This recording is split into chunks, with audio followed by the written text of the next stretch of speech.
আজকে এসেছি দিদির বাড়িতে, আর দুপুরের লাঞ্চে দিদি কত রকমের রান্না করছে দেখবে। আসো দেখো, এখানে তো ভাত আছে, পটল ভাজা, আর এখানে 3 রকমের ভাজা, শাক ভাজা আর একটা আলু ভাজা, এটা একটা বড়া আছে।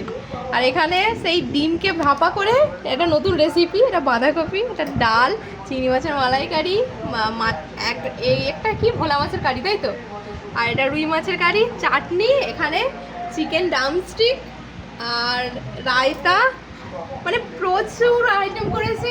এই যে জামাইবাবু স্যালাড ট্যালাড কেটে দিয়েছে, দিদিকে প্রচুর হেল্প করেছে, মানে কাল আমরা আসবো বলে কালকে থেকে প্রচুর প্রচুর, মানে এই যে এখানে পাঁপড় চলে এসেছে চাটনির সাথে, আর এটা হচ্ছে দিদি আজ চলে যাচ্ছে।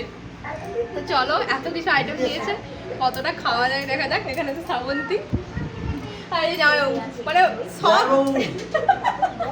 সব দায়িত্ব একা হাতে সামলে মোটামুটি করেছে, বলো দিদি। হ্যাঁ, এটা দিদি। তো চলো এখন খাওয়া যাক, দেখা হবে তোমাদের সাথে পরে, টাটা।